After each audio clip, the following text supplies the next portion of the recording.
So, Pam, do you realize if you look at the entirety of a calendar year, what are the two most popular weekends that doctors perform vasectomies? You have any ideas or guesses?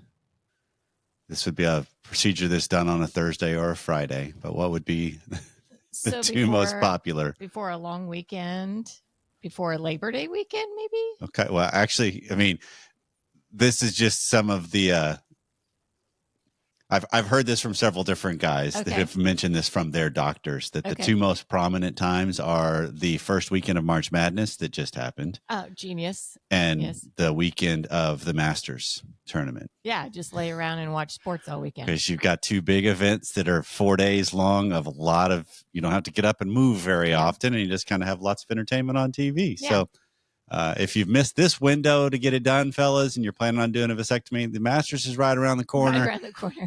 Another thing that's right around the corner is Sexy Marriage Radio Getaway, June 13th through the 15th.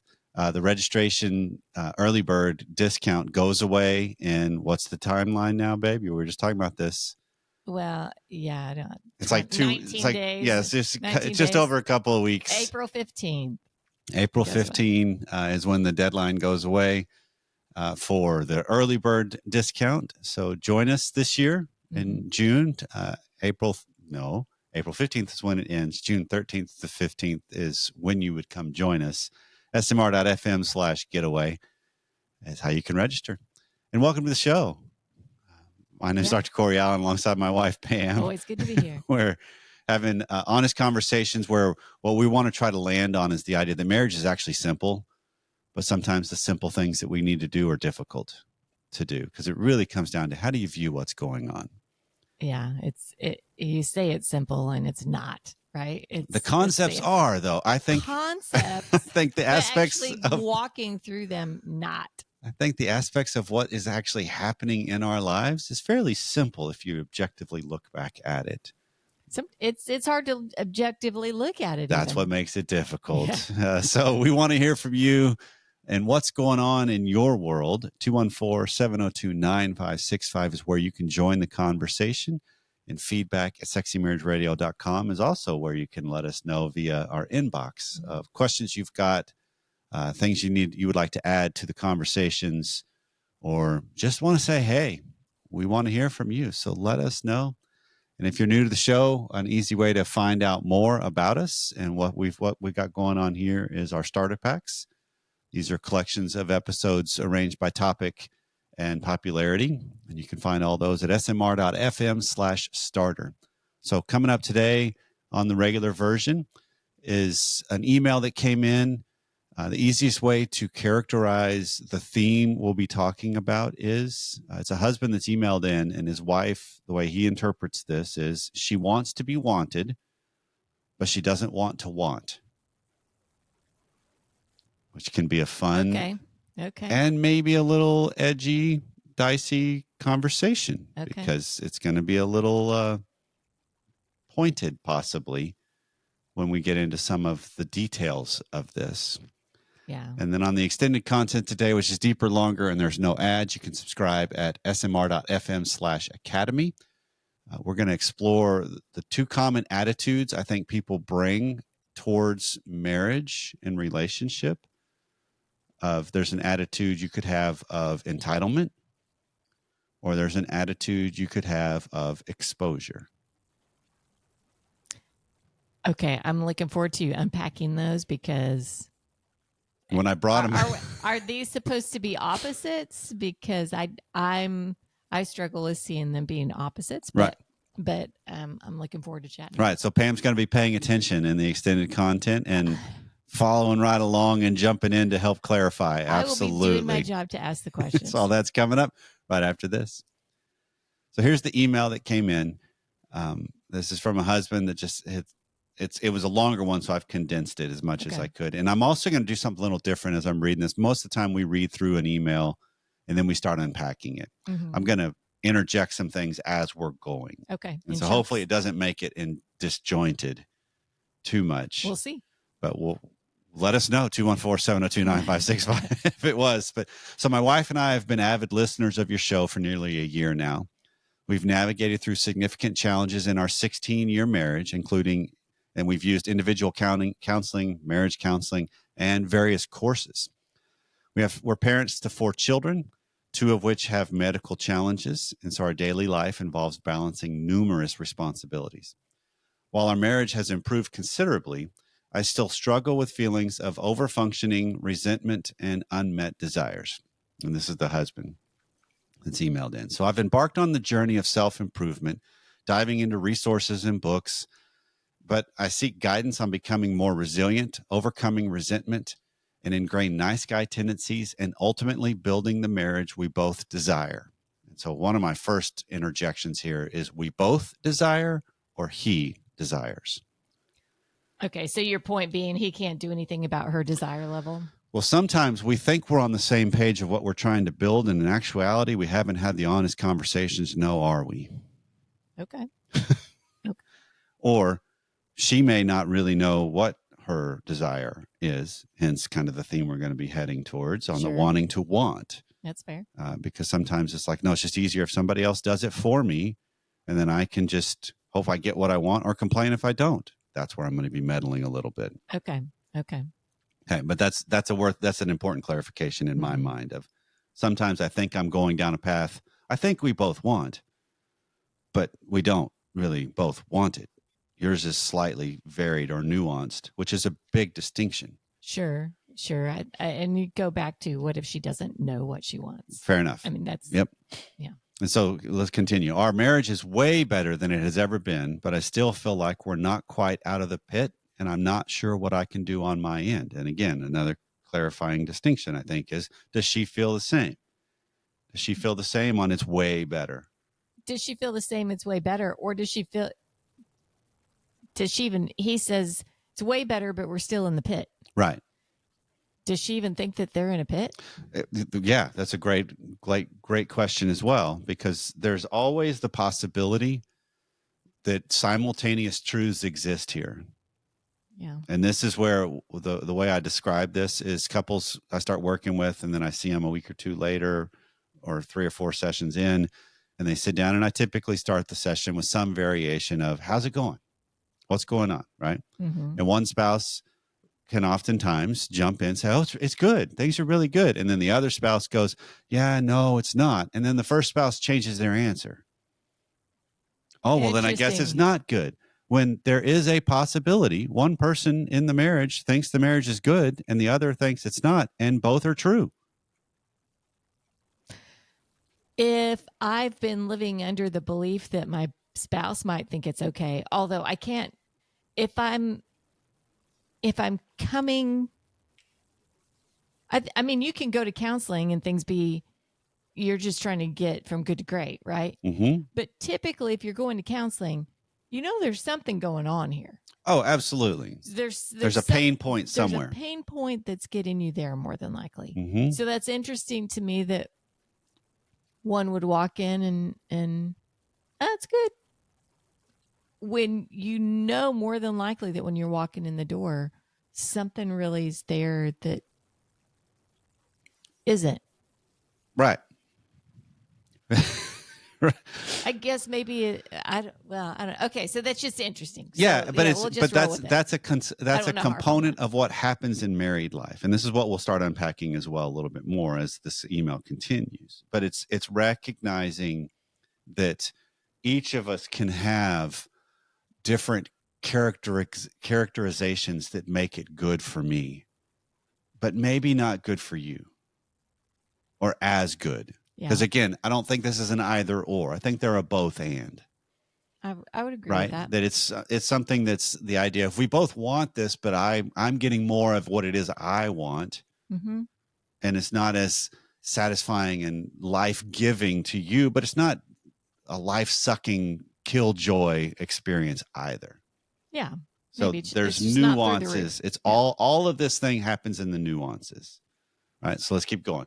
So I feel that I'm doing a majority of the work around the house, and I know I resent it.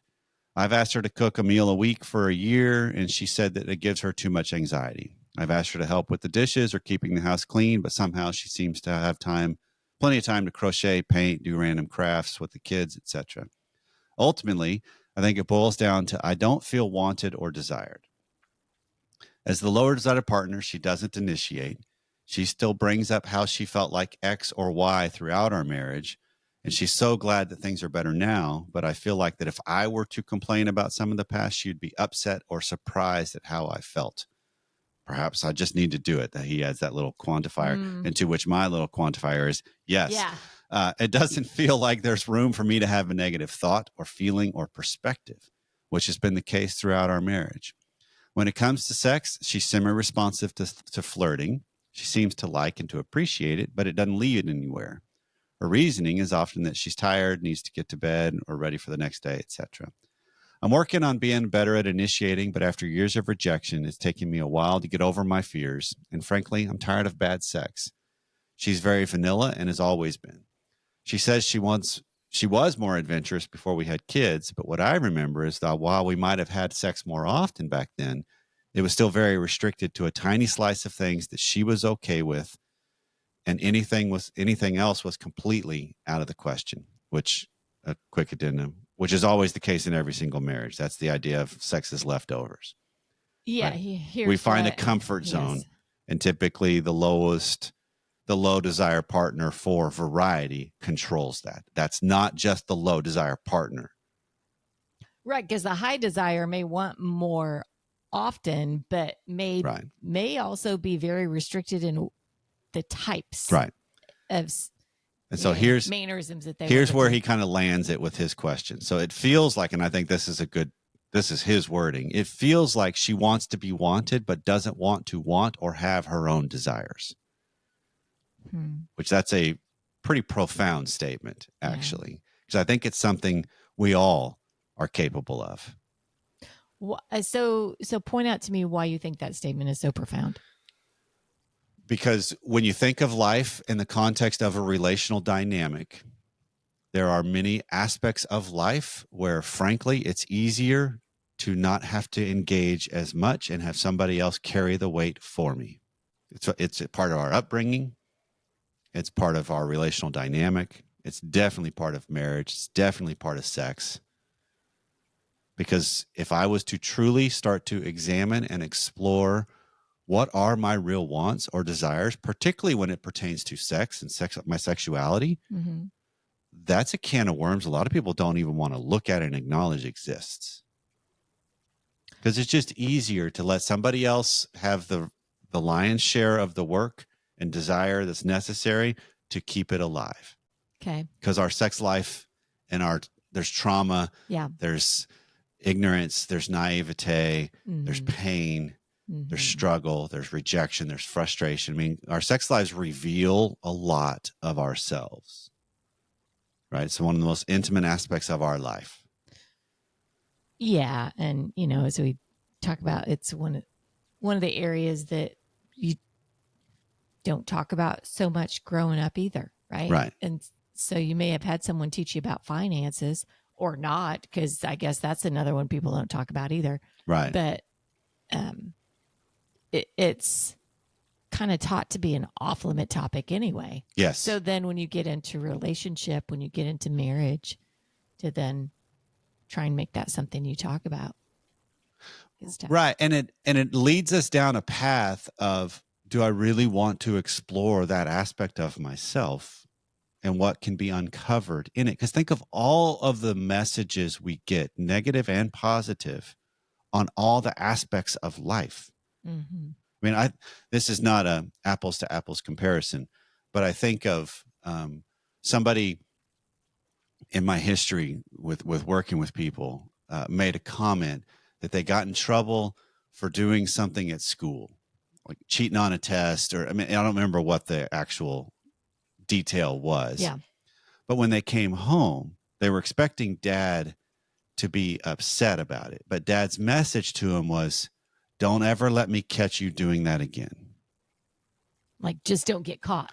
That's what's built into it. Maybe dad didn't mean it that way because that's what was taught to him too. But that's what they heard. But it leaves that open to interpretation of dad never took a stand on some of those things of, no, we don't do that. That is a value I don't want you to live according to.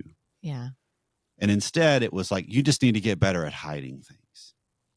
That's how it was interpreted. Absolutely. Okay. So side point, words matter. And words along with how a person conducts themselves and the congruence therein is what delivers the message. Yeah. It's that conversation we can have about, I want to ask you about this, but I really don't want to know. Right? There's a topic that's been troublesome for us, let's say. Right. And I'm really curious about what's going on and how it could be going, but I really don't want to know. And I'm actually delivering that message in the way my micro communications and micro expressions communicate all of that. Because when I bring it up, I give them an easy way out or something along those lines. Or I am delivering a message in my mannerisms of, I don't really want to know what I'm asking here. Yeah, I'm asking you as I'm walking out the door. Right. Or I'm asking you as I'm picking up my phone to check something else. Or I'm asking, and I'm delivering messages of, really don't care what you're saying. And that's kind of built into all of this, into his questions of, how do I address my side of this equation, is you shore up and are more congruent with what your struggle or what you're reading actually is. Well, I keep going back to, he made a comment that I feel like there's not room for I wrote down negative thoughts. I don't know if that's the exact wording. Yeah, negative interpretations of things that right. I think there's an element that exists in marriages. One partner can have them and the other can't. Sure. It sounds like he squashes even bringing him up. I may be misinterpreting this here, but yeah, I think that's right. That comment makes it sound like he's like, I'm done bringing him up because there's not room for it. And my thought is encouraging to go ahead and bring that stuff up. You know what? Figure out how to make room for it. He needs to make room for himself. Right. Get rid of that nice guy thing. So then it becomes the question. And let her deal with it the way she. Right. So then it becomes the question of, how do you do that when it's been taught, I don't want to have to deal with that. It freaks me out if you bring up something negative. The and so I teach you want to deal with it. I teach you that you can't have negative thoughts. That's what you're facing. Okay, well, she's taught him something. Mm-hmm. Now it's time he can teach her something. Well, and you also use what you already know about the map of each other to know what you're going to be facing. Mm-hmm. Because this is where it's so subtle. Tell me if this lands in the way I'm hoping it comes out. Okay. We can have issues in our marriage where it's like, yeah, I know how you're going to react, so I'm just not even going to bring it up, right? And we use that as a deterrent to address something I need to address. Sure. And instead, if I already have a pretty good idea, if I know how you're going to react, why don't I foster the ability to recognize that more and use that not to my advantage, but to know what I'm actually facing. And so I can make a cleaner move because I have a good likelihood of this isn't going to land well. History has shown we don't do well with this topic, but I'm bringing it up anyway. Yeah, I think it still has to be brought up because otherwise, I mean, he's resenting. Right. And so it's still in the room. The issue is still there.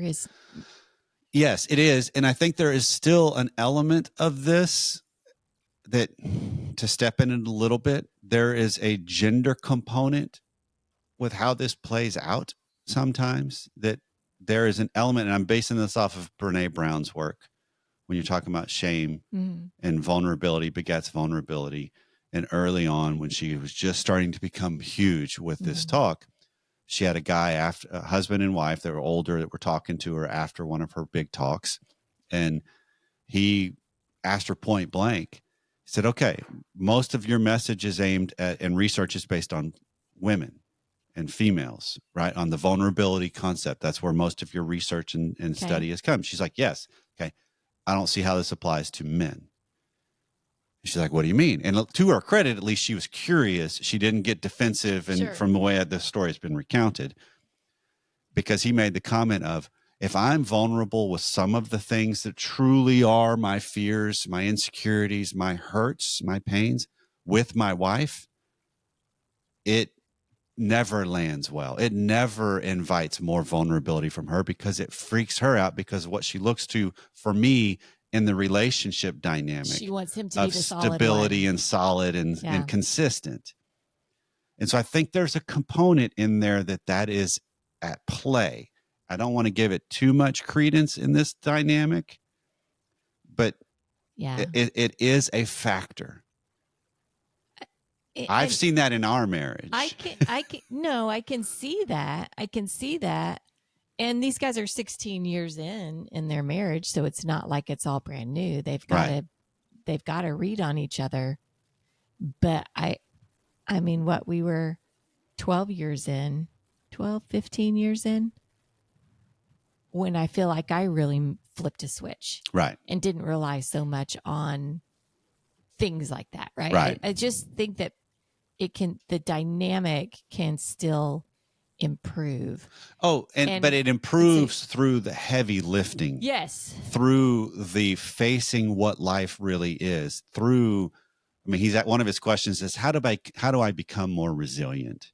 Yes. And the way you become more resilient is you face life on life terms and marriage on marriage terms, honestly. Yeah, which to me means I don't avoid 100% of the negative thoughts that I have and not bring it up with them. Right. You've got to still address. And how do you those. continue to, or how do you, he asks also, how do I continue to kill my resentment? Well, I love JFF's thought, Jennifer Finlayson Fife's thought on this is resentment most often is contributed to by cowardice. Because I took the easy way out to not bring up something that needed to be addressed in that moment, and I didn't, and then it keeps harboring and festering and growing, and now I'm frustrated and I'm resentful, and what I'm resentful of is you, but I'm also need to look at I'm resentful for me because I didn't bring it up. It was that part's on me. Right, and so that's where then I need to work better on my move of how do I bring it up. And that's where I want to be as clean about the data point between us, not just the culpability of each of us always, because it's very easy to come in with this sophisticated high ground. I'm already stacking things in my favor. Look at the lot I've had to carry and the burden I've had to have with this and how mean and all those subtleties we can say, which is the same kind of thing as don't ever let me catch you doing this again. Yeah. Right. It's being very honest about the fact that I will shade and skew things to my advantage. So the best thing I can do is recognize my capability of that and bring it up. I feel like there is a disproportionate playing out of household responsibilities here, and it's wearing on me.